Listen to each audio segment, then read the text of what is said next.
del estado de bienestar, que es un poco la época de 1930, la época de la Gran Depresión, ¿no?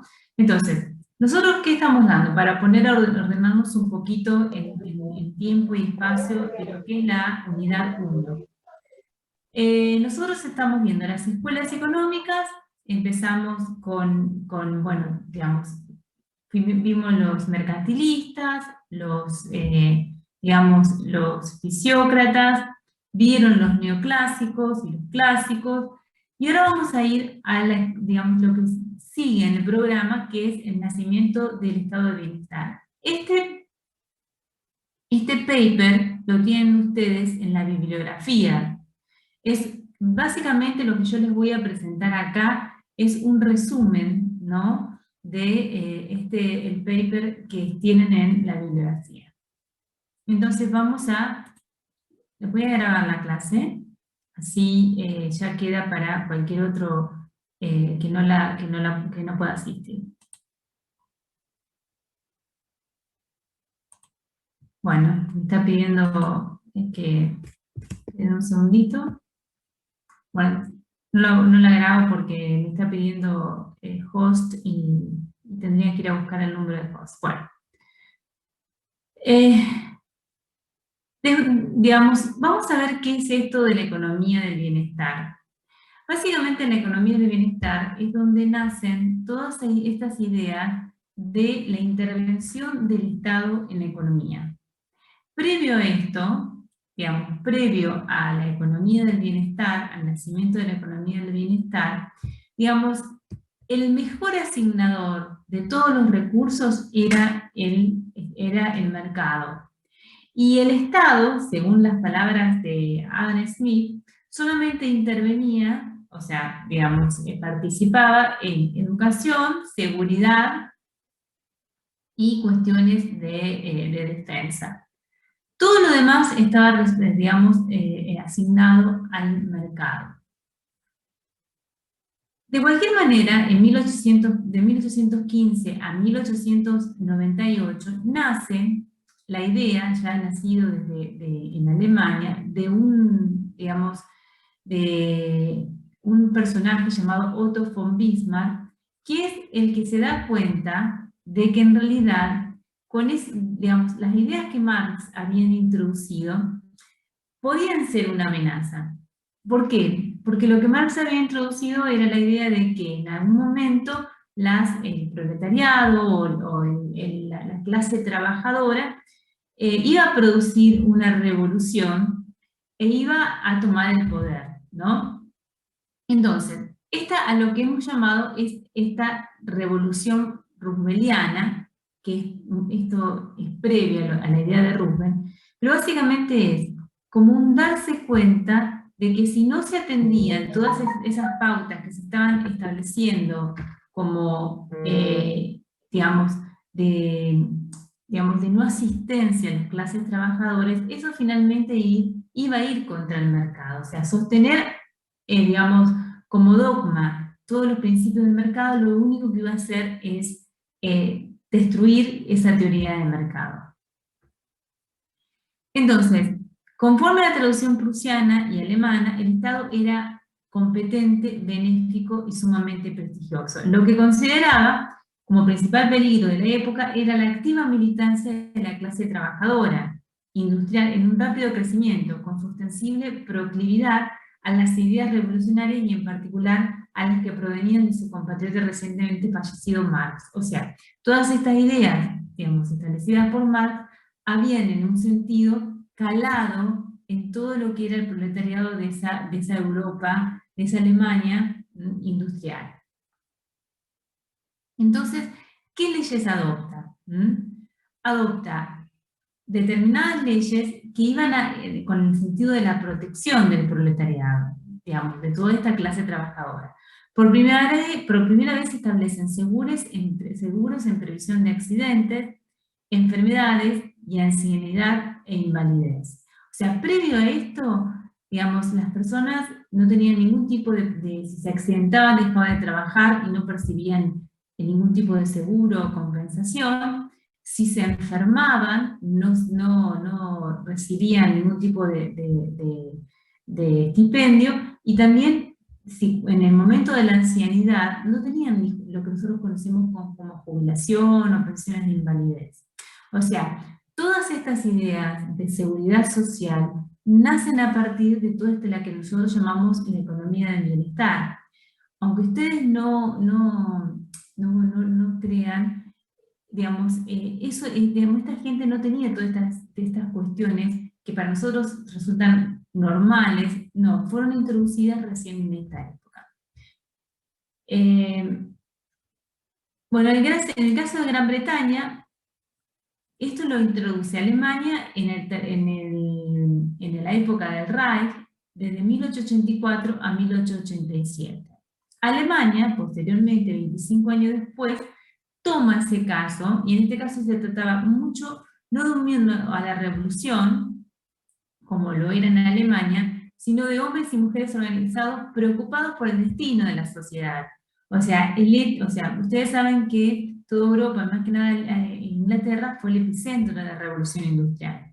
Y como yo les digo, todos estos temas de seguros por accidentes, seguros por invalidez, jubilaciones y demás, no nacen sino a partir de lo que era esto, la economía del bienestar, ¿no? En la Europa, en la revolución industrial, persona que se enfermaba, persona que no cobraba, no tenía ningún tipo de ingreso. También en la vejez no lo tenían, trabajaban los niños, ¿no? Cosas que hoy obviamente son impensadas, pero estamos hablando de un siglo y medio atrás. Bueno, ¿qué es lo que pasa en Gran Bretaña? ¿Qué es lo que dinamiza estas ideas de la economía del bienestar? Bajo el patrocinio de Lloyd George, ministro de Hacienda de Gran Bretaña, se adoptaron en 1911, o sea, un poco más tarde que en Alemania, leyes mediante las cuales se implementaron los seguros oficiales de enfermedad y de invalidez, y posteriormente de desempleo.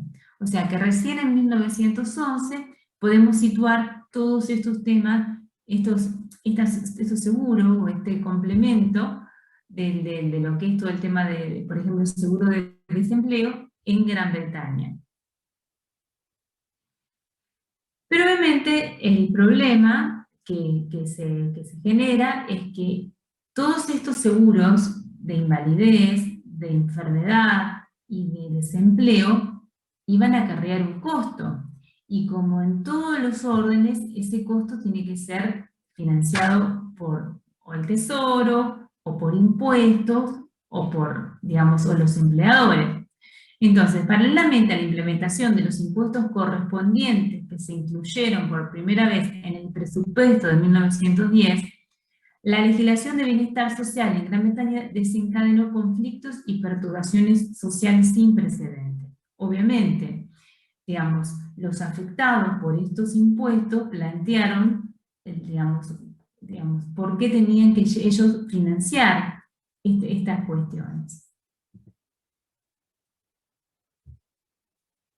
Bueno, el triunfo de Lloyd George en 1910 y en 1911 abrió el camino para el cambio que sobrevendría luego en Estados Unidos 5 lustros más tarde. Gran Bretaña era la patria de la ortodoxia clásica. Obviamente, ¿qué es la ortodoxia clásica? La patria de los clásicos.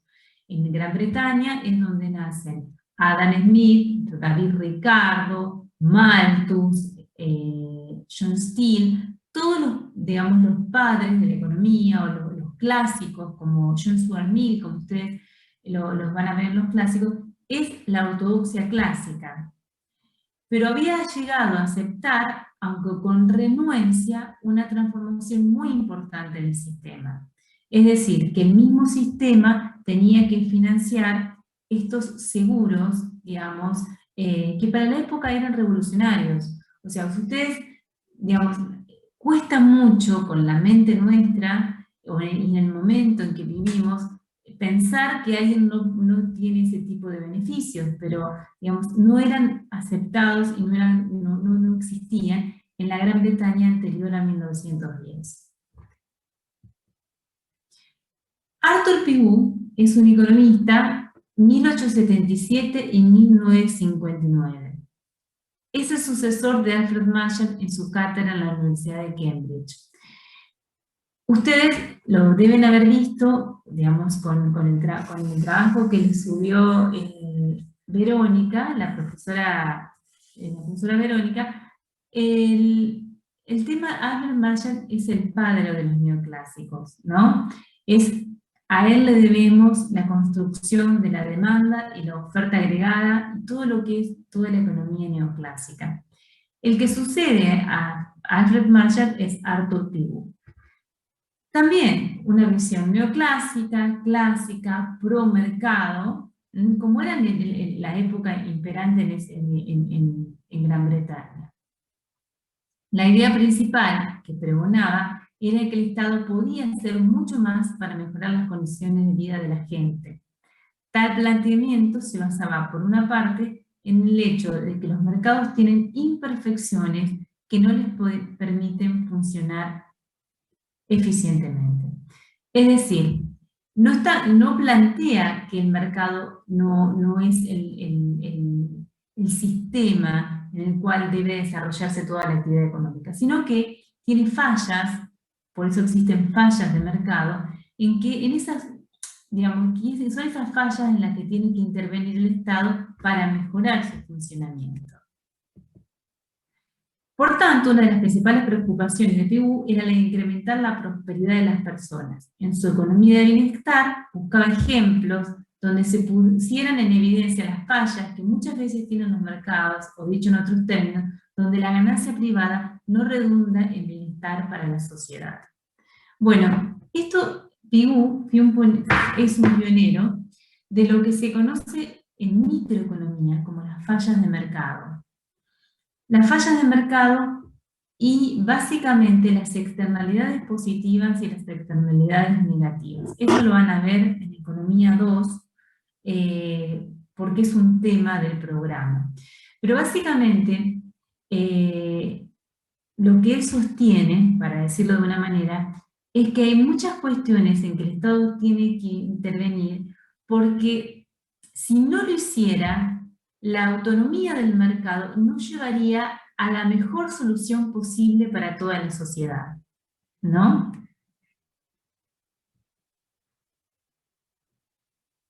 Sí, básicamente eso, digamos. Y además, por ejemplo, digamos, lo que sostiene es que si muchas veces el Estado no interviene en algunas cuestiones, las soluciones del mercado per se son o muy pocas a lo que desea toda la sociedad, o muy altas en relación a lo que desea la sociedad.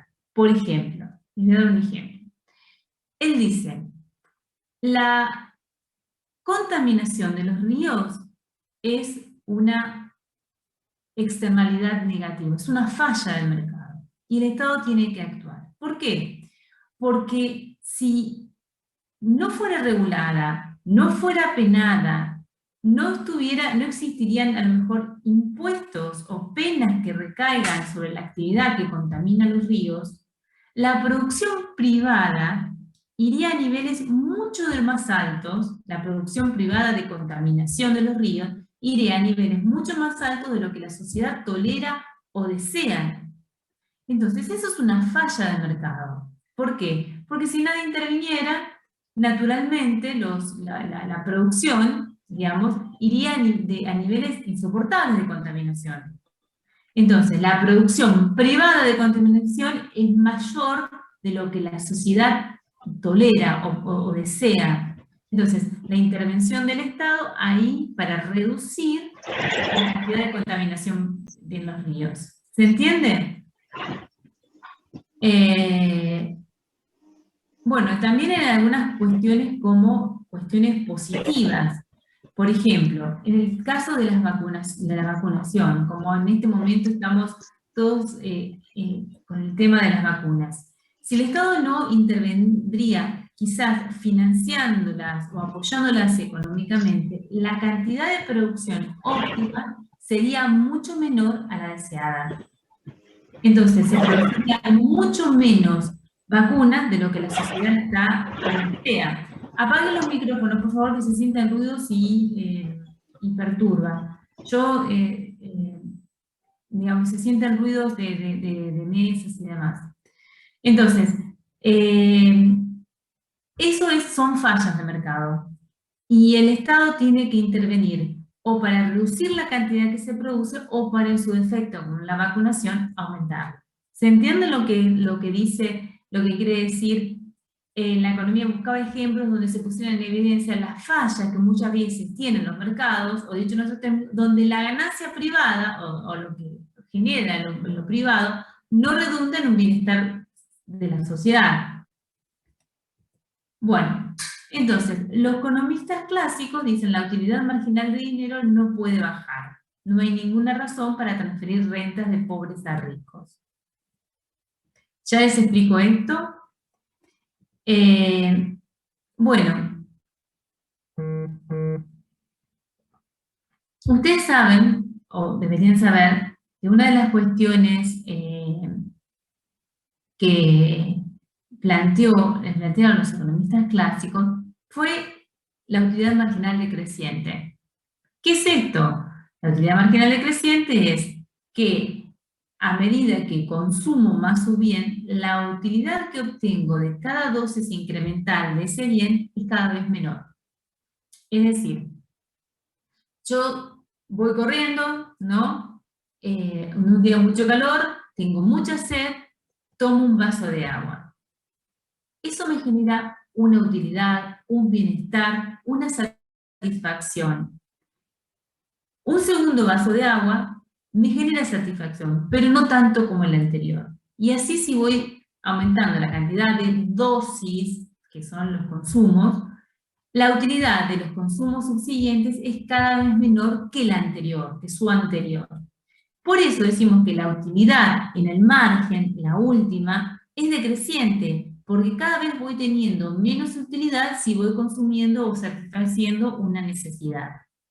Lo que los economistas clásicos decían es que la utilidad marginal del dinero no es decreciente, es decir, si yo tengo más y más dinero, la utilidad del último dólar es igual a la anterior, o sea, no tengo una especie de saciedad de dinero, de cantidad de dinero o de billetes.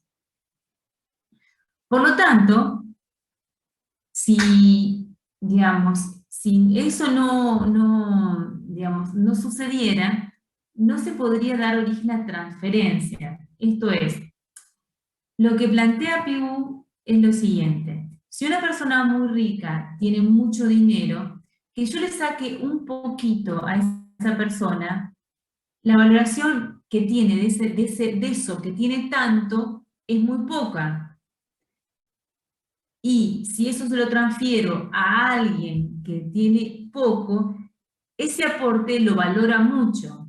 Entonces, tomando a la sociedad como un agregado, si yo le quito un poco de alguien que tiene mucho y se lo transfiero a alguien que tiene poco de eso, la valoración, digamos, de esta persona que le transferí va a aumentar mucho su satisfacción y de la que le saqué va a disminuir poco.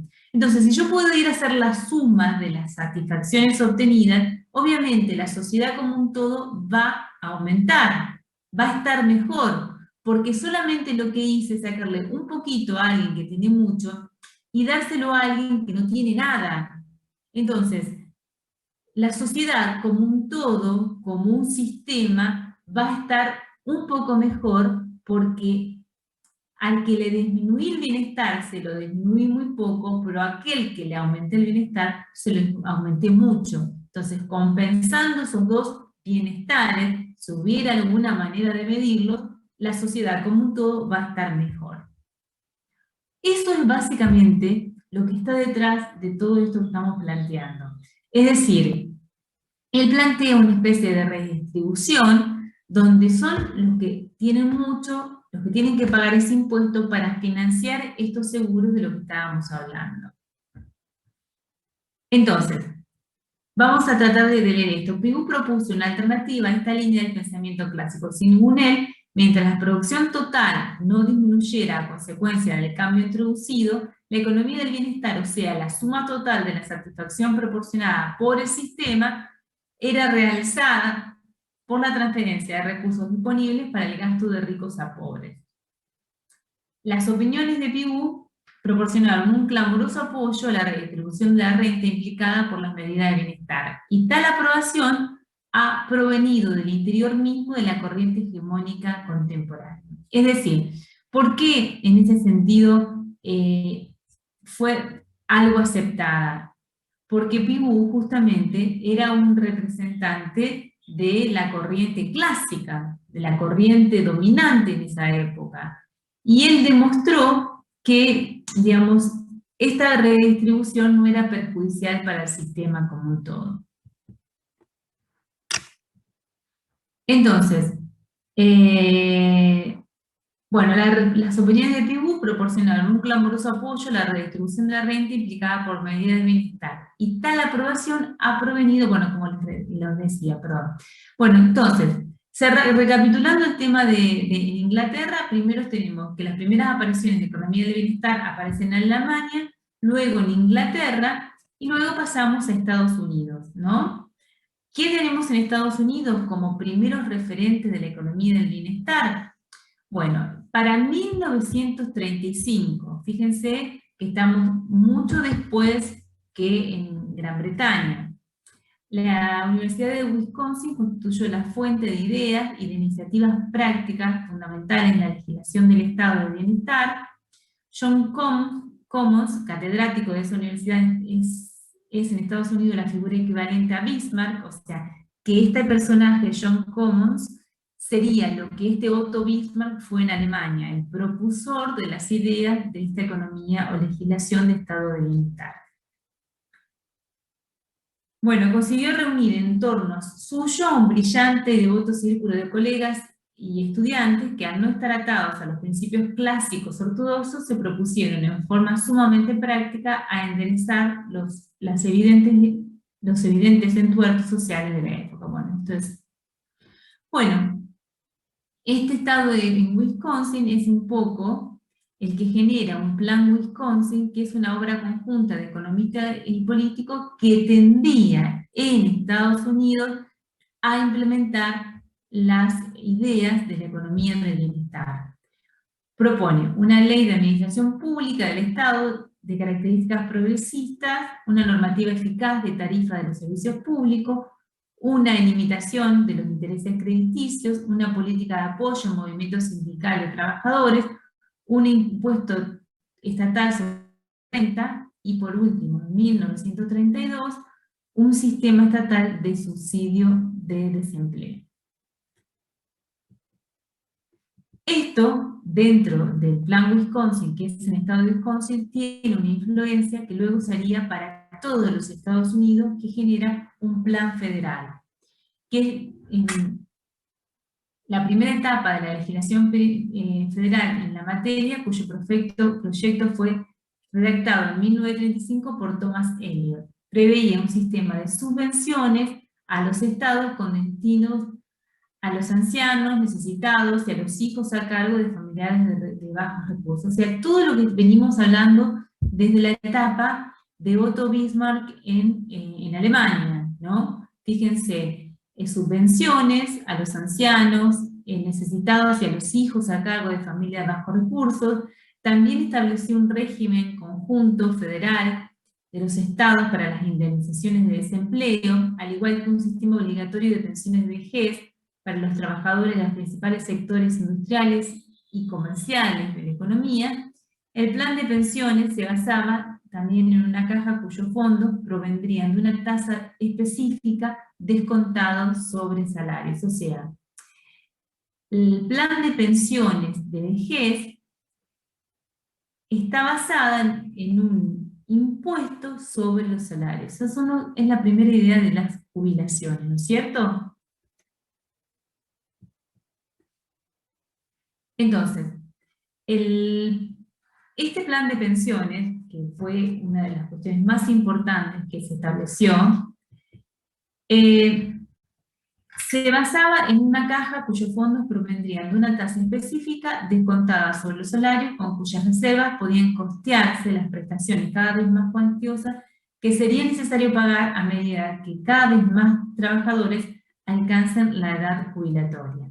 Es decir, en 1935 se establece en Estados Unidos el sistema de jubilaciones. Antes que eso no había pagos una vez que una persona terminaba su vida de trabajo. O sea, trabajaban hasta que podían y luego vivían de ahorros o de quién los podía mantener. Bueno, en un país que todavía experimentaba una gran deflación, el monto de los recursos retirados del circulante era mayor que el devuelto en términos de prestaciones corrientes. Bueno, con respecto a esto, yo después voy a hacer una aclaración que se me está ocurriendo, pero quiero seguir leyendo un poco más porque a veces me pasa que comento cosas que después vienen en las líneas posteriores. O sea, lo que se está discutiendo acá es finalmente cómo se va a financiar ese sistema de pensiones. Porque no nos olvidemos que en 1935 se da en 1930 y años posteriores, que duró prácticamente 10 años, se produce en Estados Unidos la Gran Depresión. Entonces, el problema era el problema de una economía que caía, ¿no?, su nivel de actividad, que era cada vez más, su producción era cada vez más baja. Entonces, lo que se plantea acá, o lo que se contrapone, es decir, si yo voy con una tasa específica a descontar de los sueldos, de los salarios, le estoy sacando más ingreso a la economía, en un momento donde tengo que tener mayor demanda agregada, mayor inyección de recursos en la economía para estimular la demanda agregada, justamente. Por eso acá hay un cartelito que les pongo, ¿no? A ver, vamos a este lugar. Deprime la economía.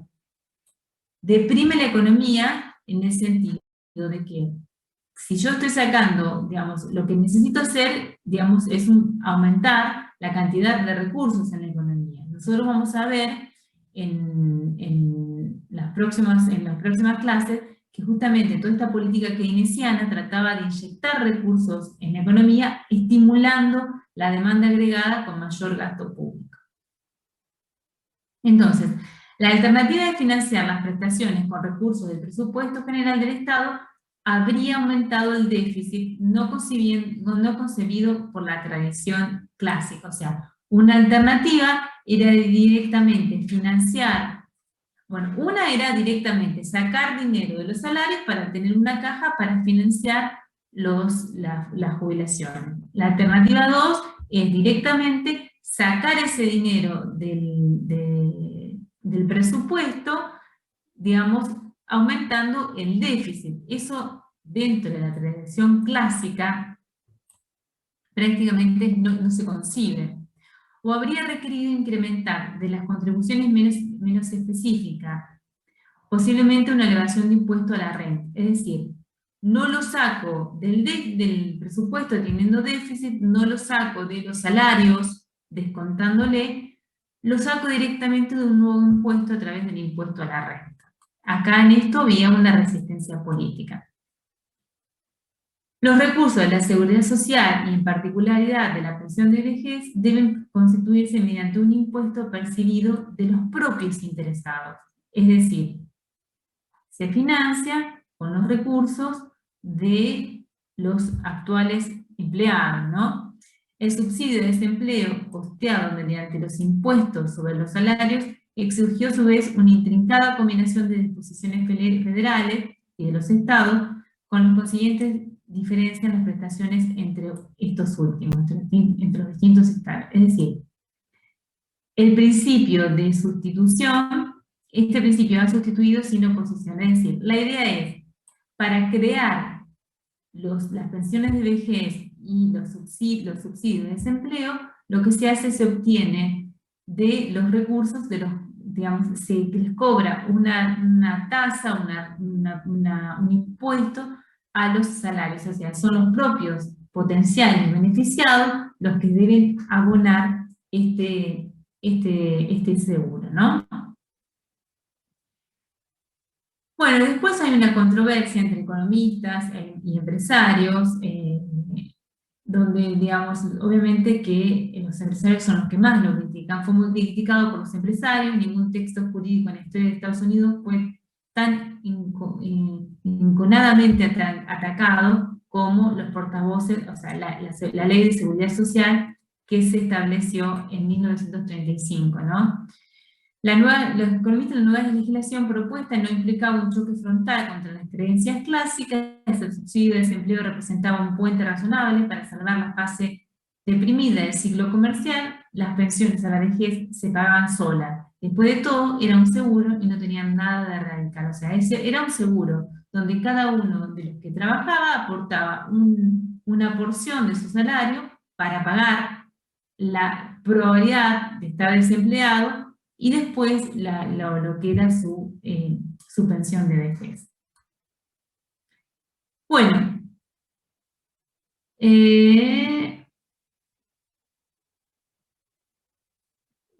digamos, para ir resumiendo esto, después vendría el seguro de salud.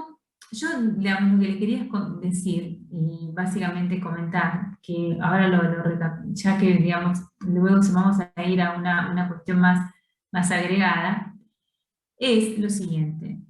Todas estas cuestiones de la seguridad social, el seguro por desempleo, el seguro por vejez, si bien eran ideas que venían de la Alemania, después digamos, de Inglaterra y posteriormente de Estados Unidos, cada una de esas ideas no son ajenas a los tiempos que se vivían en ese momento.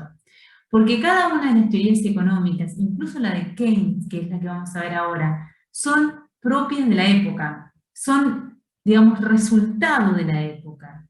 Porque, digamos, muchos dicen, Keynes no tuvo una teoría de inflación. No, porque el problema de Keynes no era la inflación, era la deflación.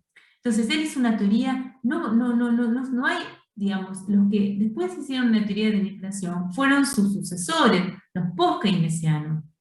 Entonces, todas estas ideas de teoría del bienestar y que hayan surgido emergentes proponiendo todas estas cuestiones, era producto de una economía que se estaba haciendo pedazos, que estaba cayendo luego de 1930, donde tenemos el crack de la bolsa de Nueva York y la Gran Depresión, donde aparece el desempleo, donde aparecen, digamos, desaparecen muchas empresas.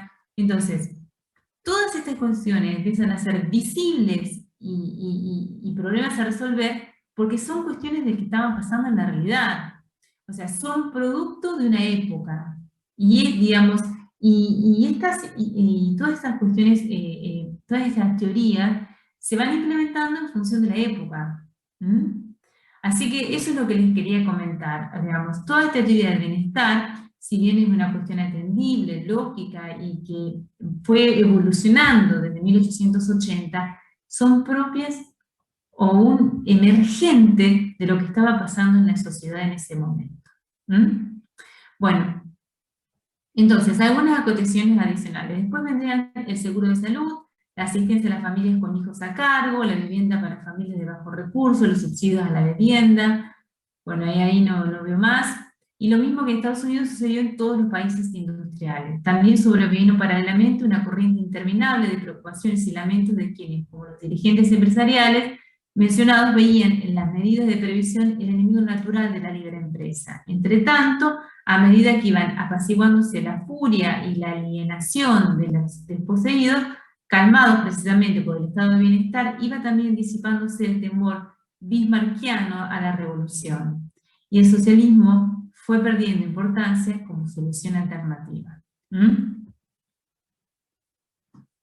Bueno, como conclusión podemos decir que el estado de bienestar se ha convertido en una sólida parte integrante del capitalismo moderno, porque se resistió el sector. ¿Por qué se resistió el sector empresario? Profe. Sí. ¿Qué tal? Buenas tardes, le habla Ocampo Carolina, profe, ¿cómo está? Sí, muy bien. Profe, le hago una pregunta. Estamos hablando del estado de bienestar, que se trata de todos los países que fueron ¿no? De todo, pasando de 1930, que después, como usted dijo, de lo que es de la bolsa, ¿no? Siempre hablando de lo que es de la extensión de Europa. Sí. Mi pregunta es la siguiente. A ver si lo puedo llegar a entender. Bueno, con todo esto que pasó con los episodios de cada país,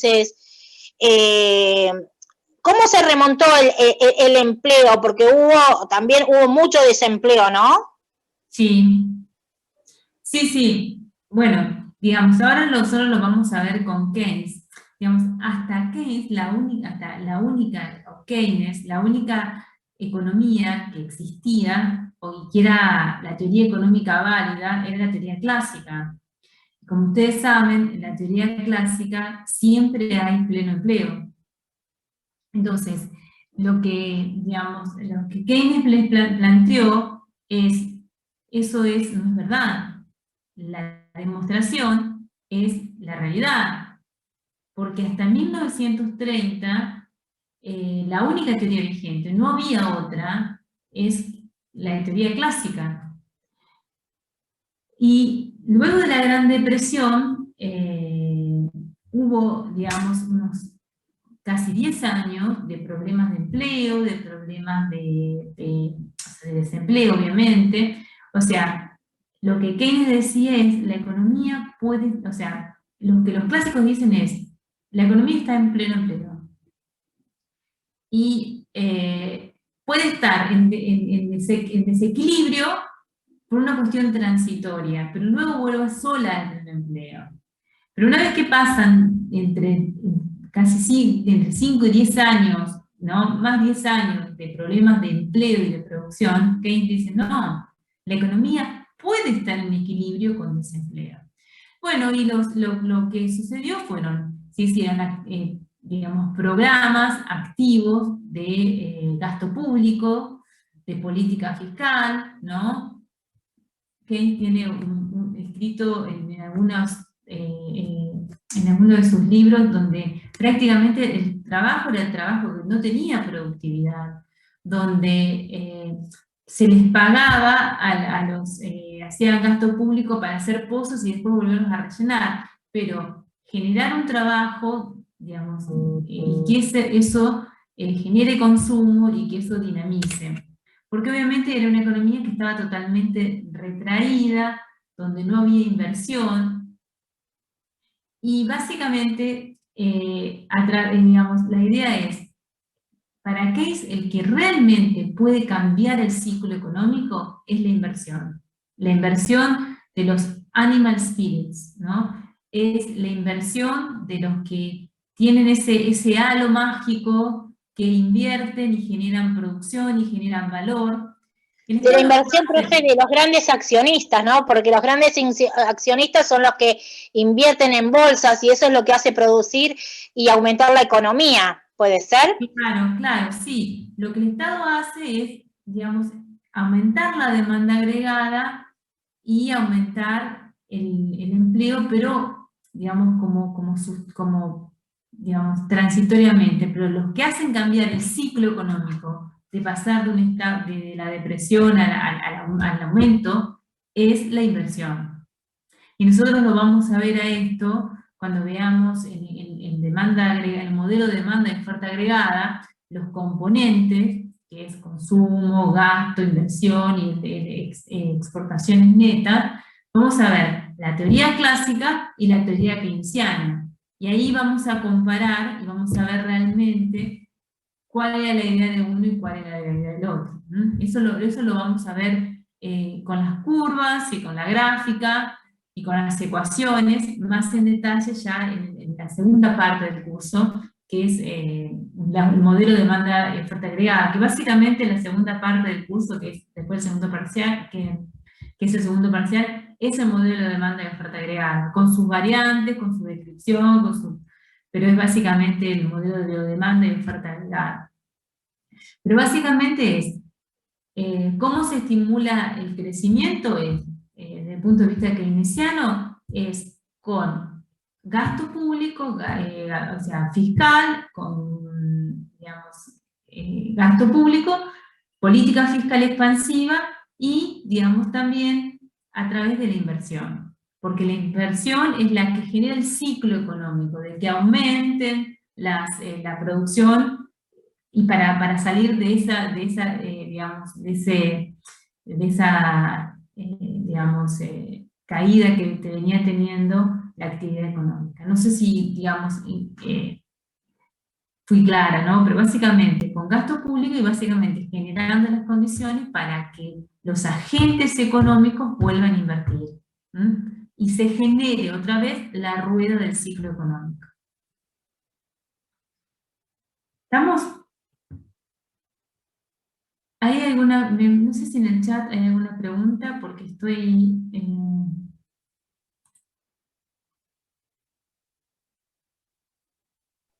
Profe, yo le quiero hacer una pregunta, pero ¿cuándo se tomaría el primer examen, primer parcial? Está publicado, a ver, en mayo es. ¿En mayo?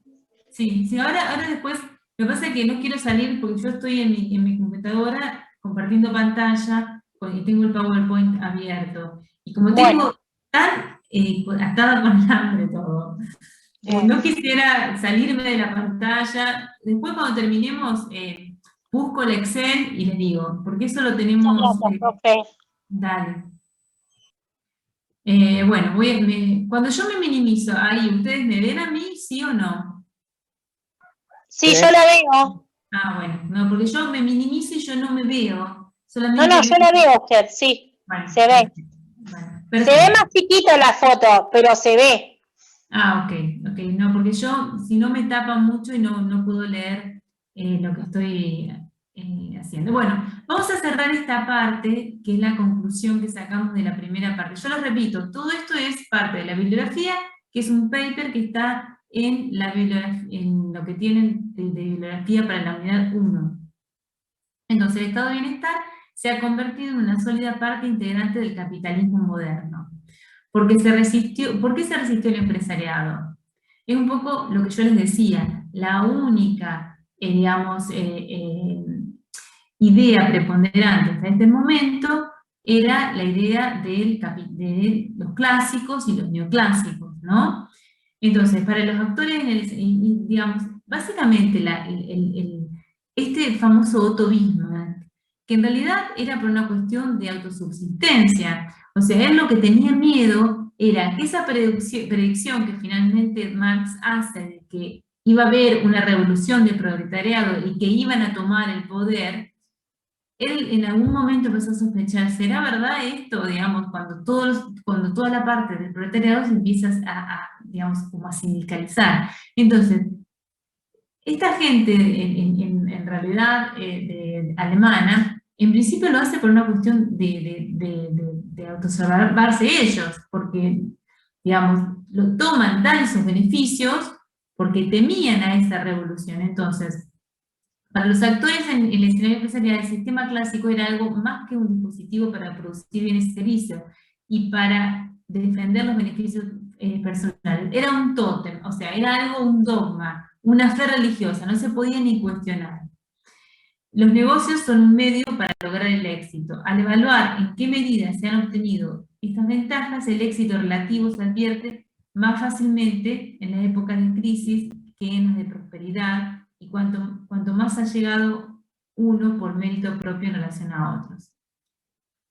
No, pero acá hay otra cosa que ¿ves? Esto lo quería, el temor bismarckiano a la revolución, ¿ves? Entre tanto, a medida que iban apaciguándose la furia y la indignación de los desposeídos, calmados precisamente por el estado de bienestar, iba también disipándose el temor bismarckiano a la revolución, y el socialismo fue perdiendo importancia como solución alternativa, ¿no? Tenía miedo a una revolución socialista, y por eso también es que se avanza con este tipo de cosas. Bueno, este paper que yo les comento tiene dos partes. Un capítulo que hace toda referencia al estado de bienestar, y un capítulo que hace referencia a lo que es John Maynard Keynes. Nosotros decimos Keynes, en inglés dice Keynes, pero vamos a leer Keynes porque históricamente leemos, a veces le digo Keynes o Keynes, pero es exactamente lo mismo. Bueno.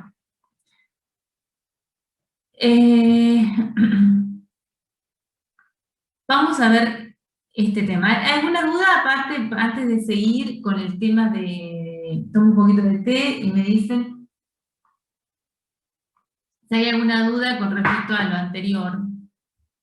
Básicamente es la evolución desde los primeros inicios del estado de bienestar en Alemania, su evolución en Inglaterra y después en Estados Unidos, que es básicamente donde se establecen las mayores leyes, ¿no?, de que tenían que ver con la seguridad social. En Argentina, esas ideas llegaron con el gobierno de Perón.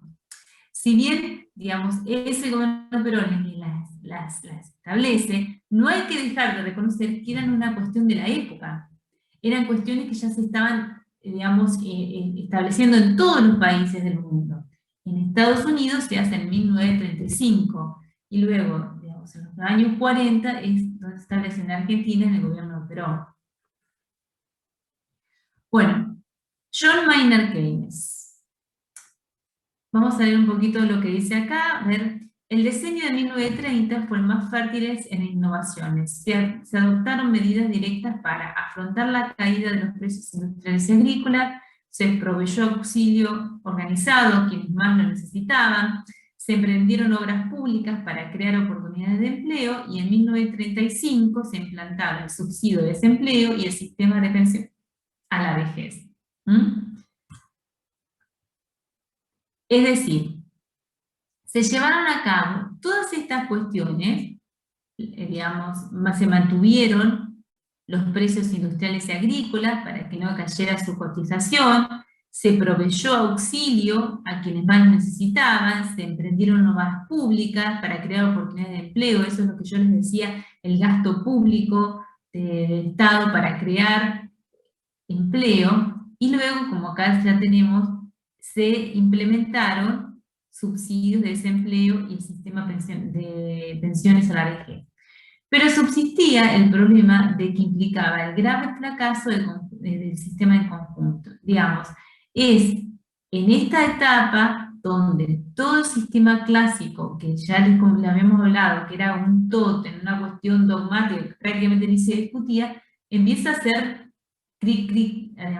a crujir, porque todo lo que había predecido la teoría clásica, que la economía siempre está en pleno empleo, puede ser que transitoriamente no lo esté, pero siempre vuelve a pleno empleo, eso no se estaría verificando, a pesar de todas las, digamos,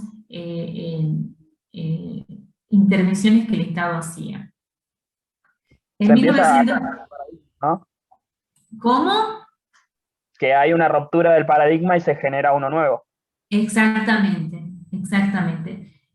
En la historia económica, digamos, en la historia del pensamiento económico, decimos que Adam Smith es el padre de la economía, porque en el libro de 1776 de La riqueza de las naciones es el que puso la raigrambre a lo que es todo el pensamiento económico. Y después de Adam Smith sigue John Maynard Keynes.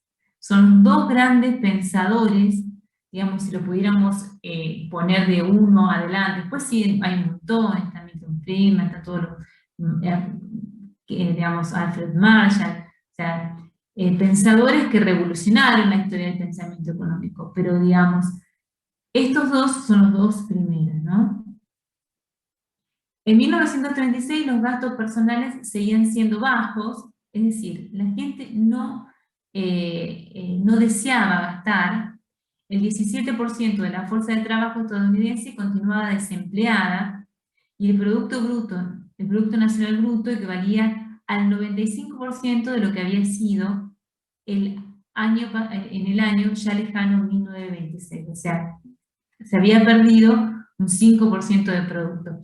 Lo que se produce en el crack de la Gran Depresión es que, digamos, la gente se retraen su consumo, se retraen sus gastos. ¿Por qué? Porque cae la bolsa, cae la empresa, la gente teme perder su trabajo, digamos, teme perder sus ingresos, digamos, retira dinero del banco, se hace de sus ahorros, no hay tasa de interés que compense, por eso muchas veces surge lo que se llama la trampa de la liquidez, porque no hay estímulo posible para que la gente ahorre en los bancos o se deshaga de su liquidez.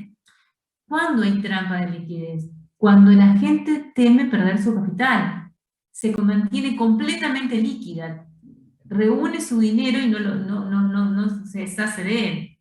Entonces, se hace de su dinero, los gastos se reducen enormemente. ¿Por qué? Porque había muchísimo temor.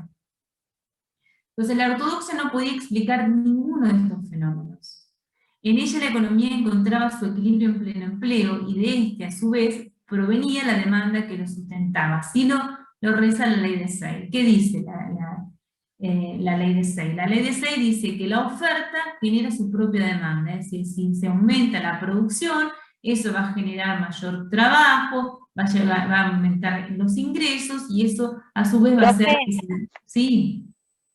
Lo que está diciendo usted de esta ley de Say es bueno, es que si nosotros tenemos un ejemplo, le doy, a ver si es correcto.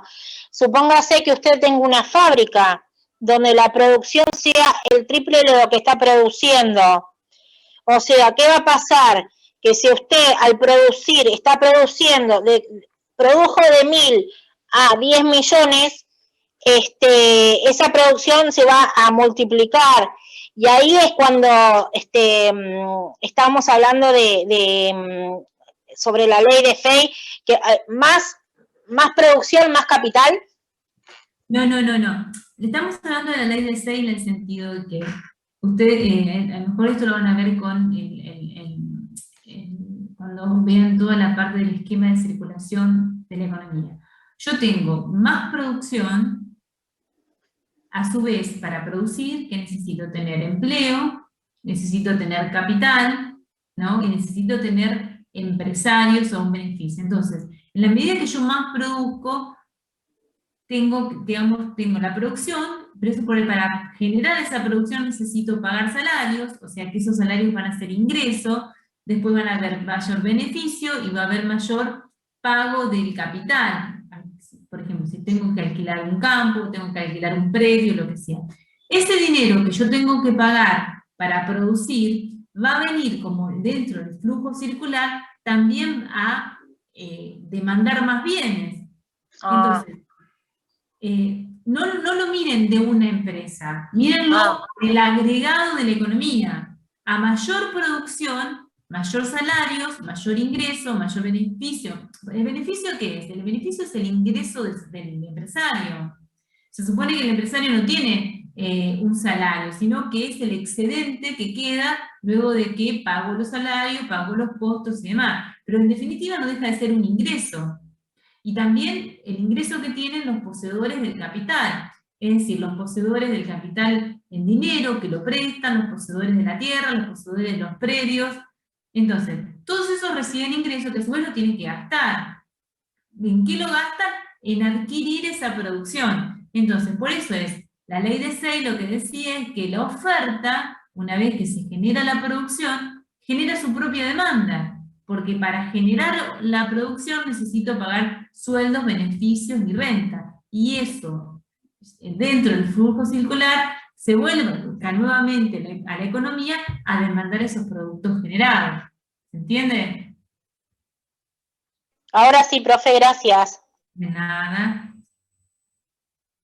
Bueno, entonces, la idea, acá está la idea esencial. La idea esencial de la ley de Say es que solo se puede vender lo que previamente se ha producido, es decir, que la producción precede a la compra y que además todo producido termina vendiéndose. Es decir, propone un sistema económico donde la demanda agregada es suficiente para comprar todos los bienes que se ofrecen.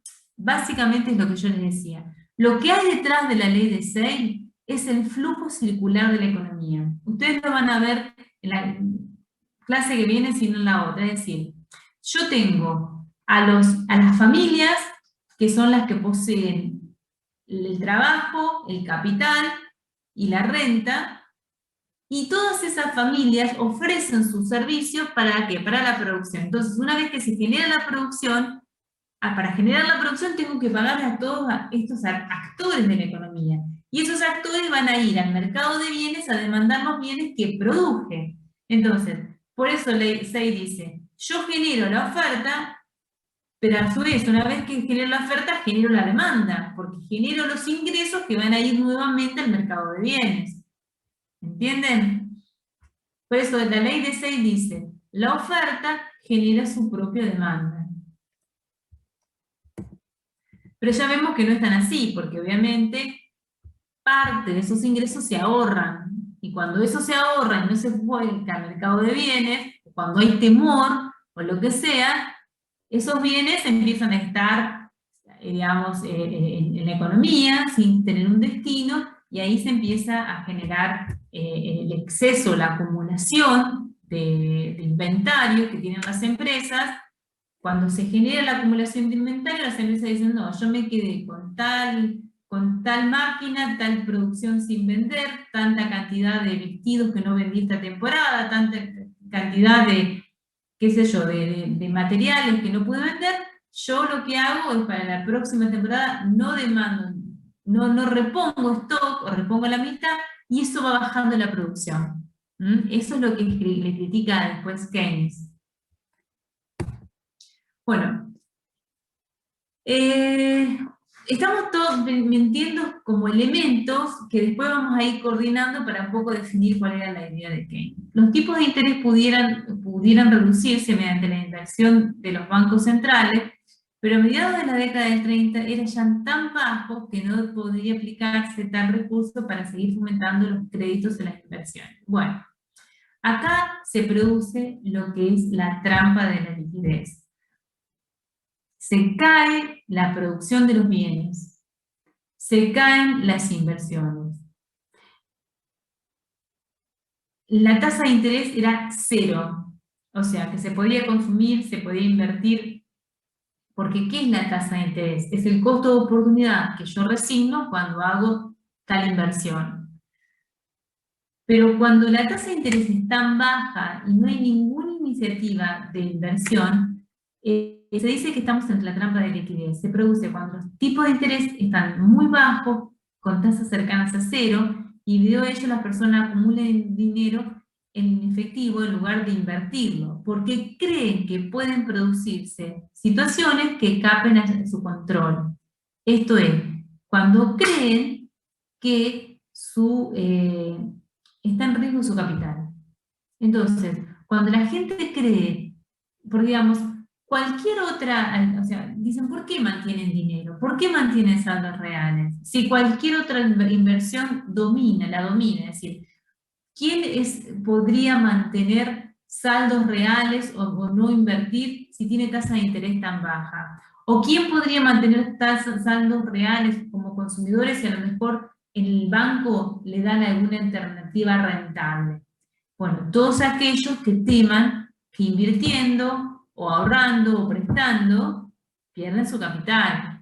Cuando hay temor a perder el capital, no hay ninguna tasa de interés que lo compense, o no hay ninguna inversión, por más rentable que sea, que compense. Entonces la preferencia por la liquidez es absoluta, porque lo que las medidas de política monetaria, en ese caso, la política monetaria no tiene ningún efecto. Yo una vez que reduje a 0, ya estoy al límite. Entonces, cuando hay incertidumbre en cuanto al capital, se puede caer en la trampa de la liquidez, ¿no? Bueno, en este contexto que yo les estoy marcando, y que venimos introduciendo hasta el momento, fíjense, en un mundo donde se habían hecho políticas para generar empleo, generar gasto público y demás. Se habían introducido todas las leyes de bienestar que vimos hasta hace un momento. En un mundo donde la idea predominante en la academia económica era que la ley de 6 era la que explicaba la economía, ¿no?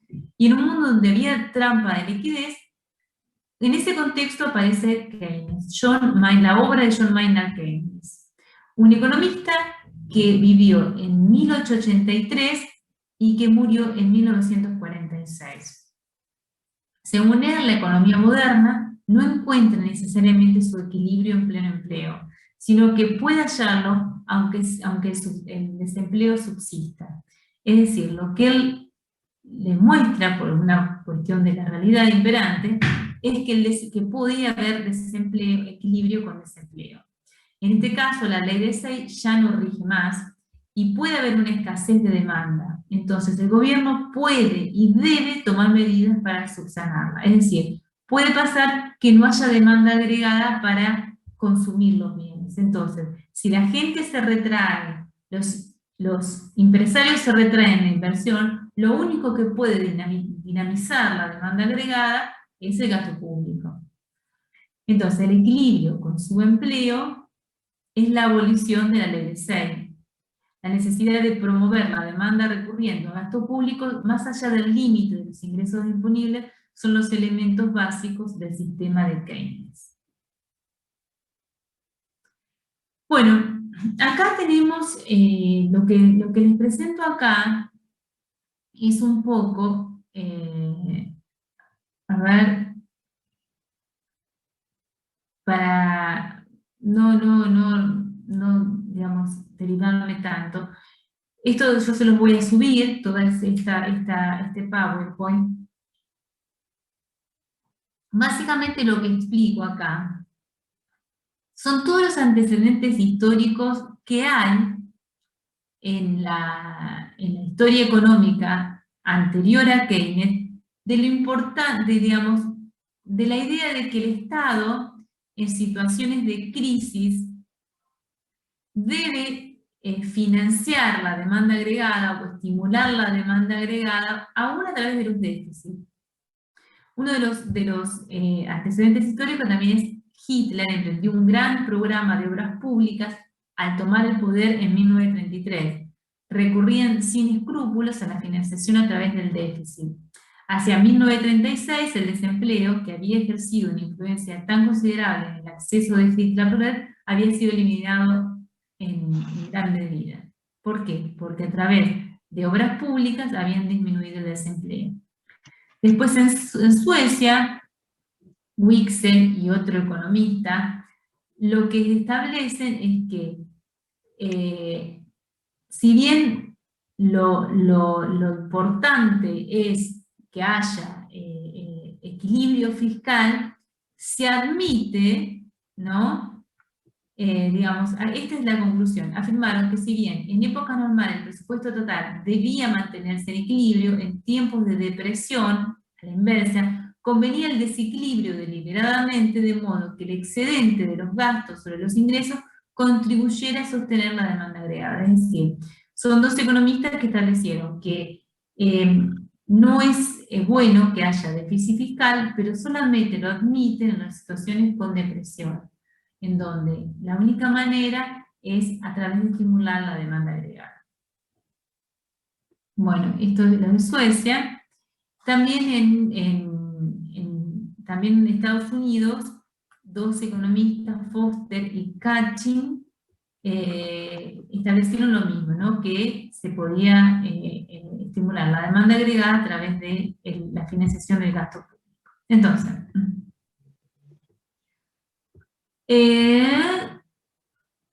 vamos a ver los orígenes de Keynes. Su padre, John Neville Keynes, fue un economista de la Universidad de Cambridge. Digamos, Keynes era inglés, nació en Gran Bretaña, ¿no? Y desarrolló toda su actividad en Inglaterra, no es norteamericano como muchos creen, ¿no? Entonces su padre, John Neville Keynes, fue un economista de la Universidad de Cambridge, de excelente reputación. La madre, Maynard Keynes, de Maynard Keynes, Florence Ada Keynes, ejerció con verdadera abnegación un papel dirigente en la comunidad y llegaría con el tiempo a convertirse en alcaldesa de Cambridge. Ambos padres sobrevivieron a su famoso hijo y asistieron a sus funerales en la abadía de Westminster en abril de 1946. Entonces, Keynes se diplomó en Cambridge y en 1905 se presentó a los exámenes de servicio civil y fracasó en economía. Fue durante un tiempo funcionario de la Oficina de la India y volvió a Cambridge con una beca otorgada personalmente por el profesor Pigou, del que habíamos estado hablando en momentos antes. Entonces, un poco para que empiecen a entender cómo estaba formateada la mente de Keynes, fue, digamos, ustedes saben que la India era una colonia inglesa, ¿no? Entonces, Keynes estuvo, digamos, fue durante un tiempo, digamos, estuvo trabajando en la India, ¿no? Bueno, fue funcionario del Tesoro, donde adquirió notable reputación por la competencia e ingeniosidad que se desplegó para la administración de los ingresos británicos. Y al finalizar la guerra era tan conocido por su capacidad en política económica y administración que fue escogido para integrar la delegación de Gran Bretaña a la Conferencia de París. Bueno, la Conferencia de París fue la conferencia que se creó para conocer cuáles eran las penas, para decirlo de alguna manera, que se le iba a dar a Alemania por haber perdido la Primera Guerra Mundial, ¿no? Y tuvo acceso durante la Conferencia de París a una compañía de grandes personalidades y a la que no menos impresionante tarea de asignar la paz mundial. Bueno, uno de los primeros libros que escribió fue The Economic Consequence of the Peace, ¿no? Básicamente, en ese libro describe la conferencia, esa conferencia de paz, que dejó de ser una conferencia de paz, la describe como vengativa, miope y fundamentalmente reñido con la realidad. Y él critica duramente las cláusulas de reparación que los ganadores de la Primera Guerra Mundial le imponen a Alemania. Porque lo que él estableció fue finalmente lo que luego sucedió. Digamos, iban a ser tan duras las penas o las compensaciones que tenía que dar Alemania al resto, que iba a ser que finalmente eso se volvía en contra, y eso realmente se volvió en contra con la Segunda Guerra Mundial, con el nacimiento de un ultranacionalista como fue Adolf Hitler y la Segunda Guerra Mundial. Digamos, acá lo que yo les puse fueron las cláusulas de reparación, las que suscitaron particularmente la condenación. Alemania no podía pagar las sumas fijadas con los ingresos obtenidos de las exportaciones. O sea, las reparaciones históricas que le establecieron fueron tan grandes que generaron un clima de odio y resentimiento entre la comunidad alemana, que luego que dio origen al nacionalismo alemán. Asimismo, sus esfuerzos en esta dirección y la dislocación resultante del comercio y las finanzas serían desastrosas, no solo para el enemigo derrotado, sino también para toda Europa, ¿no? Y hubo consecuencias de largo alcance después de la Segunda Guerra Mundial. La iniciativa de imponer reparaciones a Alemania y Japón por la forma de transferencia monetaria fue uniformemente rechazada, el error estigmatizado por Keynes, o sea, no podía repetirse. O sea, lo que Keynes condenó en la Primera Guerra Mundial, esa lección se aprendió y no se hizo en la Segunda Guerra Mundial, cuando también Alemania y Japón debieron pagar las reparaciones por haber perdido la guerra. Bueno, acá digamos, otra cuestión que él establece, digamos, lo que el paper de Galbraith, que es un post-keynesiano, porque Galbraith es un economista americano que es keynesiano, entonces él lo que cuenta es un poco la historia y la vida y los libros de Keynes, ¿no?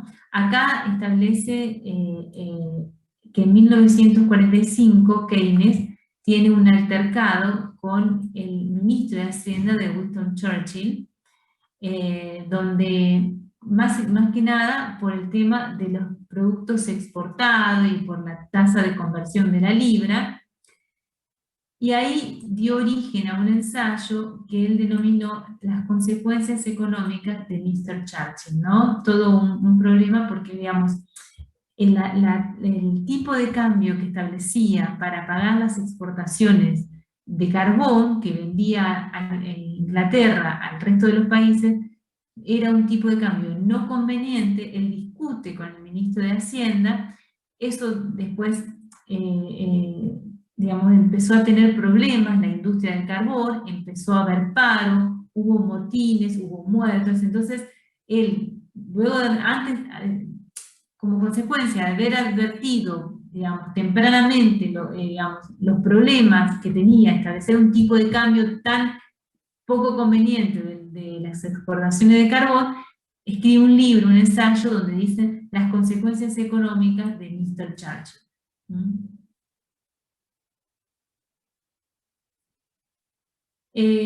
Bueno, después en 1930, Keynes publica 2 tomos del Tratado de la Moneda, el Tratado del Dinero, ¿no? En él figura una fascinante historia de la moneda, también aparecían ideas que presagiaban la teoría general, porque la teoría general es la obra magna o la obra cumbre de Keynes, ¿no? No puede tenerse la seguridad de que toda la renta haya de refluir necesariamente bajo la forma de demanda de mercancías y servicios, como lo prescribe la ley de Say. Bueno, finalmente llegamos a la teoría general del interés y el dinero. La teoría general del empleo, el interés y la renta, digamos, algunos lo hablan y otros del dinero. Pero bueno, básicamente es así como es el nombre en inglés, General Theory of Employment, Interest and Money. Es una obra compleja, según el mismo Galbraith, que es un post-keynesiano, mal estructurada y a veces oscura, aunque era un buen escritor. ¿Y cuál es la idea central de esta teoría? Determinar cómo se determinan los niveles de producción y empleo. Básicamente la idea es tratar de determinar cómo se determinan los niveles de producción y empleo bajo la idea de que ya no es más válida la teoría clásica. Ya no es más válida la teoría clásica de que se puede alcanzar un nivel de producción siempre con pleno empleo. Bueno, ¿cuáles son las ideas fundamentales, ¿no?, que resumen la teoría ¿no?, de este libro, de esta obra cumbre, que es básicamente la consecuencia, lo digamos, que nos deja, o las ideas que nos deja Keynes? Su teoría se ocupa de todos los niveles de empleo, en contraste con lo que él denominaba la teoría económica clásica, se limita solamente al caso especial de pleno empleo. O sea, básicamente lo que sostiene es que puede haber equilibrio sin que haya pleno empleo. ¿Qué es lo que determina el volumen de empleo en un momento dado, ya sea empleo total, desocupación amplia o algún nivel intermedio? Explica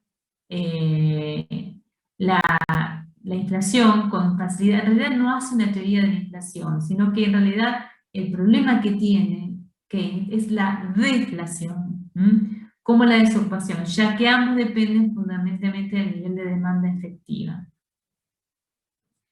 Su teoría se refiere a los cambios de volumen del empleo y a la producción en el sistema económico en su conjunto, en contraste con la teoría tradicional, que se refiere primordialmente a la economía de la empresa singular y de la industria singular.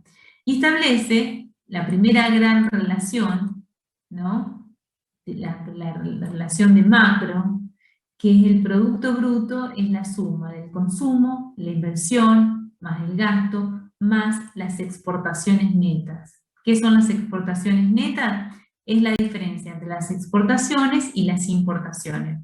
Acuérdense que X en macroeconomía es exportaciones y M son importaciones. Después introduce, esto es importante, digamos, ligado también con su teoría del dinero, ¿cuáles son las 3 funciones del dinero? Acá este tema es muy importante. Hasta la aparición de Keynes, la teoría clásica sostenía que el dinero era un velo. Es decir, que el dinero era solamente medio de cambio y unidad de cuenta. Pero no era depósito de valor, no acumula valor. Es decir, para los clásicos, la gente mantenía dinero porque era como el vaso comunicante que había en todos los mercados que componían el sistema económico. Digamos, sin dinero se está directamente ante una teoría, en una economía de trueque. O sea, lo que hace el dinero solamente es establecer, digamos, los vasos comunicantes que permiten que el sistema económico funcione. Pero el dinero no es, digamos, capaz de generar riqueza por sí mismo. O sea que en realidad el dinero es solamente un velo, no es generador de riqueza. Keynes le atribuye sí una función. ¿Por qué? Porque para los clásicos la cantidad de dinero dependía del nivel de actividad.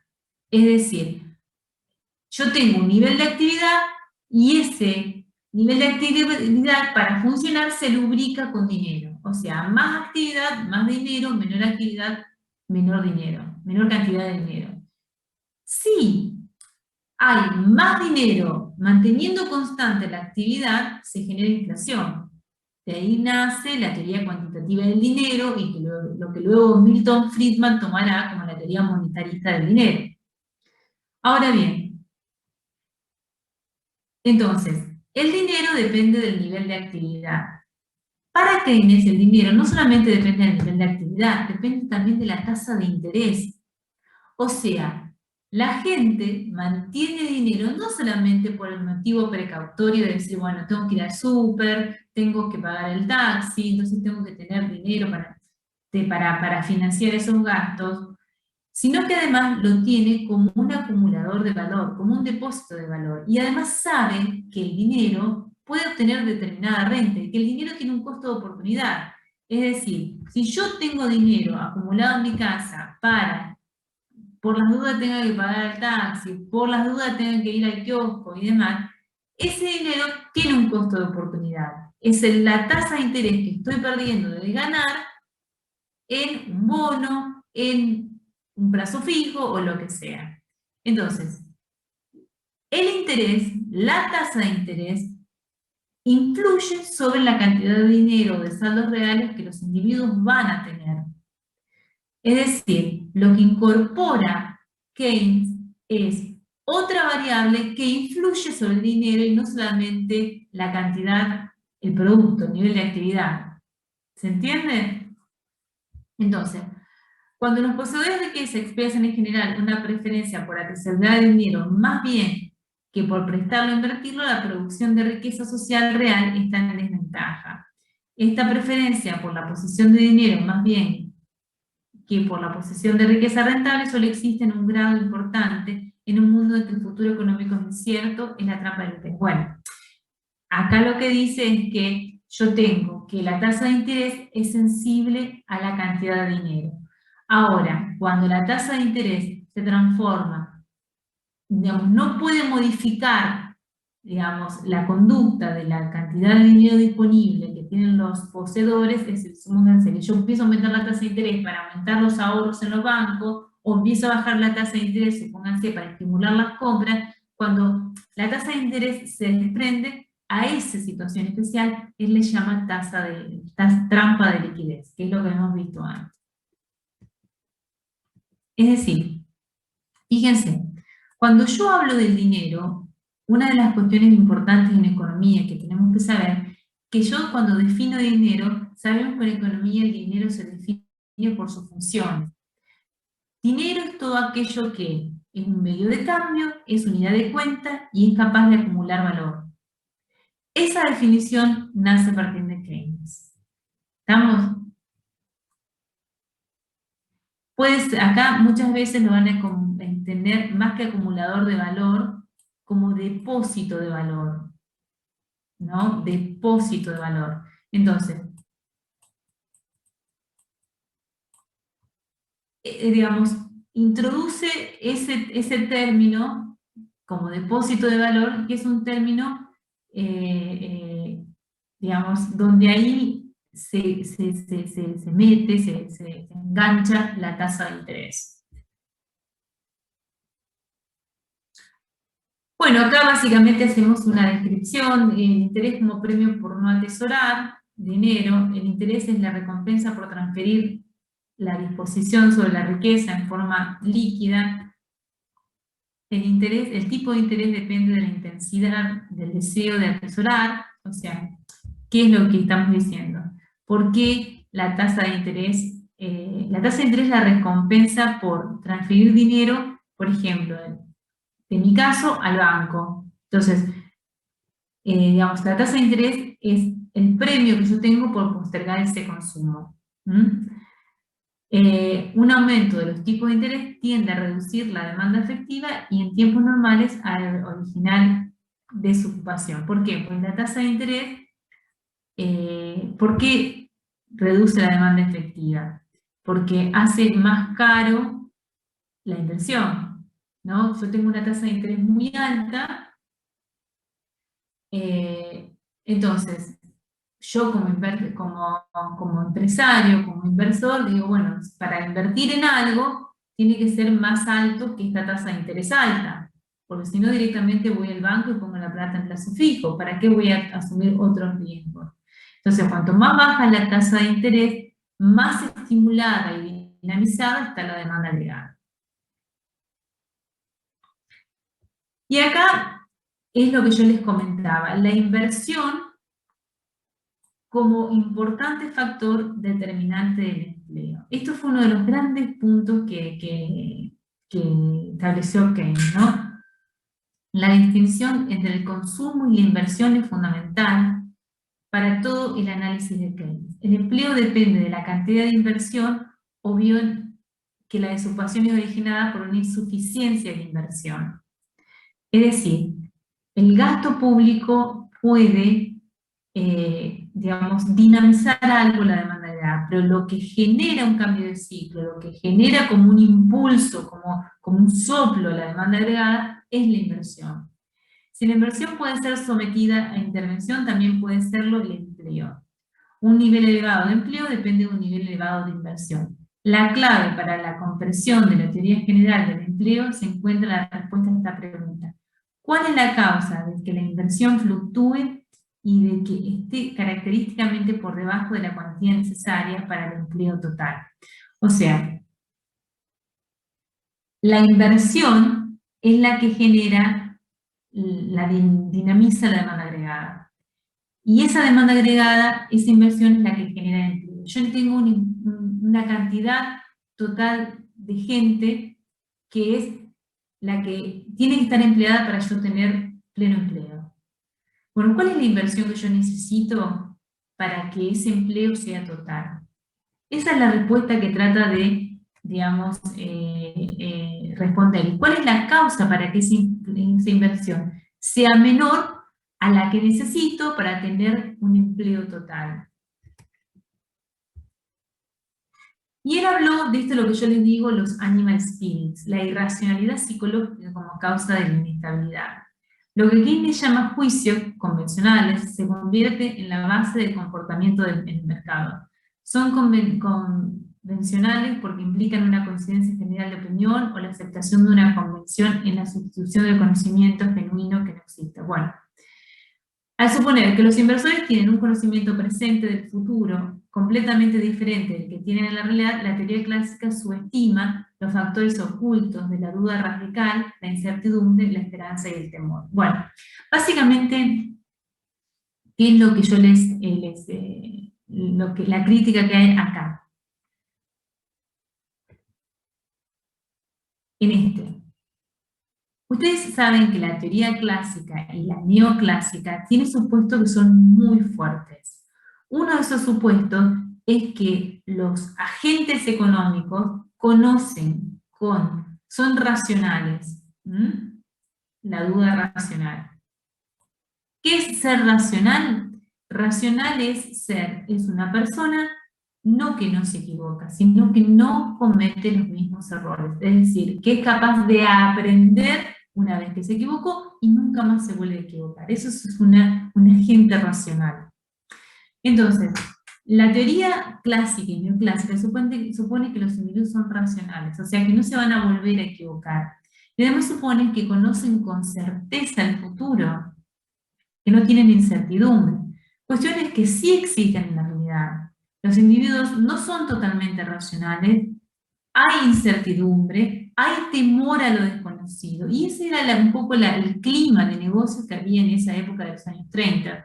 Entonces, al suponer todo eso en relación a los inversores, la teoría clásica básicamente parte de un supuesto erróneo. Entonces, los inversores, que son los que deben generar la inversión, no conocen con certeza el futuro, no son 100% racionales y tienen mucha incertidumbre. Entonces, eso puede hacer que la inversión no sea toda la inversión que yo necesito para tener un empleo total. Bueno, aquí termina lo que les había preparado para hoy. Voy a salir. ¿Alguna pregunta?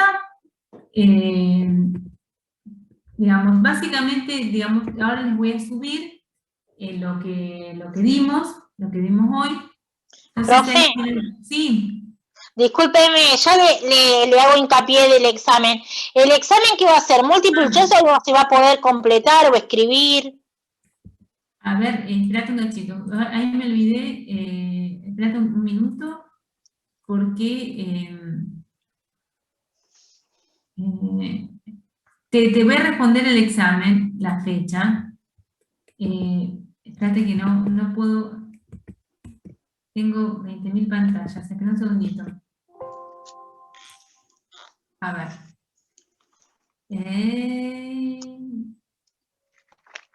No puedo ir a... Espérate. Un segundito. Sí, profe.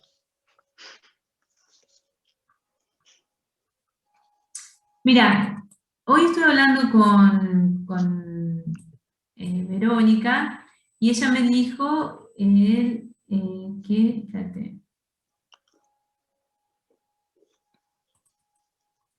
Que la semana, el jueves le va a hacer un práctico, como para que eso le va a dar un poco la pauta de cómo puede llegar a ser el parcial, con algunas Ay, preguntas buenísimo, profe. de este tema. En No nos principio, tome difícil, profe. en principio es el 13 de mayo, el jueves 13 de 13 de mayo. mayo, Ujú. que sería el primer parcial. El primer parcial. Y el segundo parcial, en principio, es el 1 de julio. ¿1 de julio? Ujú. Ok. Entonces, el jueves 13 de mayo sería el primer parcial. Yo les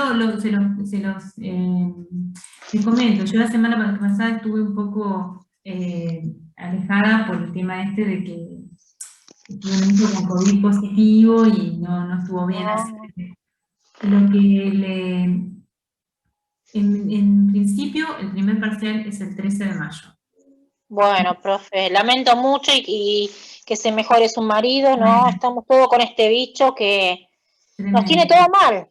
Sí, totalmente. Profe, y otra cosita.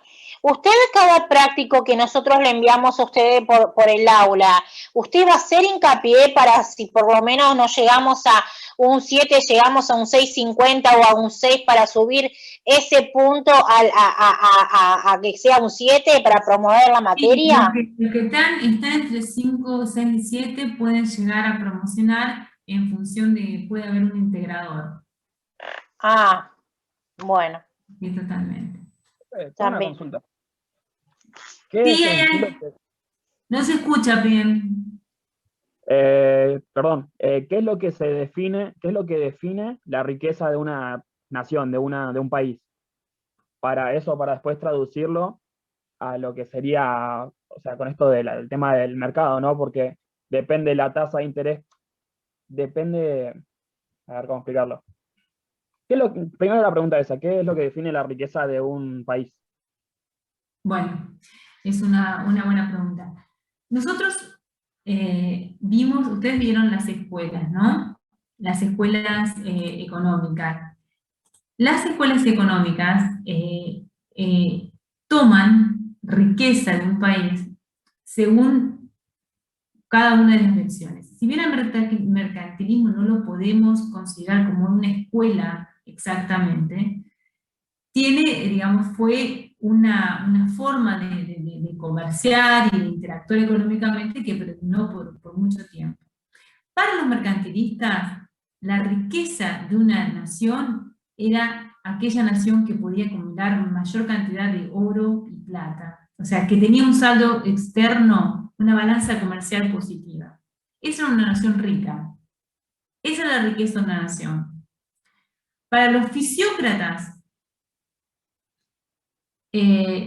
la riqueza de una nación era aquella que tenía mayores cantidad de agricultores, porque la riqueza estaba en todo el agro y sus derivados. O sea, los ricos, los países ricos, eran aquellos que tenían mayor cantidad de producción agropecuaria. Y lo que era, digamos, la tierra era la única generador de riqueza. Cuando Adam Smith surgen como clásico, justamente le pone como título a su libro La riqueza de las naciones. Este es el libro fundacional de la economía. ¿Y por qué le pone la riqueza de las naciones? Porque justamente para él, la riqueza de una nación no estaba ni en la cantidad de oro o plata o divisas que podía tener el sector externo, no estaba en la cantidad de tierras fértiles que podía tener una nación, la cantidad de productos agropecuarios, sino en la producción agregada que tenía. O sea, la relación, para Adam Smith, la riqueza de un país era rico cuanto mayor producto podía generar, cuanto mayor, producción de bienes y servicios, todos sus individuos, como un agregado, podían generar. O sea, no estaba, porque es lo que dice es, puede haber un país rico que tenga mucho tesoro, atesoramiento de oro y plata, pero con una producción pobre. O puede haber un país que tenga muchas tierras fértiles o productos agropecuarios, pero puede tener una producción, artesanos, o en la época medieval que producían, artesanías sin ningún tipo de sistematización. Entonces, lo que él dice es, un país es rico cuando todo su sistema económico genera productos. Los países más ricos son aquellos que más bienes y servicios pueden generar. Cuanto más PBI pueden generar. Entonces, eso es un país rico, desde el punto de vista de los, clásicos, ¿no? Entonces, la riqueza de una nación es la capacidad de producción. Es cuanto mayor cantidad de bienes y servicios puede generar un país. Pero de cualquier manera, la visión de riqueza es diferente según qué escuela económica lo encare. Porque no es lo mismo, por ejemplo, si me preguntan, la riqueza según los mercantilistas era, qué sé yo, lo que puedo decir, la riqueza de un país rico era aquel que podía acumular mayor cantidad de oro y plata. Oro y plata. La mejor riqueza de los mercantilistas. Esos eran los mercantilistas, pero no es la visión fisiócrata de la riqueza, no es la visión fisiócrata de lo que es la David Ricardo. David Ricardo, Adam Smith y los clásicos. Bueno, igualmente convengamos que David Ricardo ya se iba para el lado también de las nuevas tecnologías, ¿no? Que aún más era de la mayor riqueza, que después apareció la tecnología, ¿no, profe? Sí, no, todas las nuevas tecnologías es más actual. De cualquier manera, ellos, tanto Adam Smith como David Ricardo, como todos los clásicos, es lo que yo siempre les digo. No es posible separar un pensamiento económico de una época histórica. ¿Se acuerdan cuando en la primera clase vimos la relación que había entre las distintas digamos, ramas de las ciencias sociales, y dijimos la economía se relaciona con la geografía, la economía se relaciona con la historia? Antropología. Porque, ¿qué es lo que vive Adam Smith? Adam Smith vive la revolución industrial. La historia, ¿no, profe? Sí, digamos, lo que vive Adam Smith es la creación de la máquina de vapor, que es lo que revolucionó toda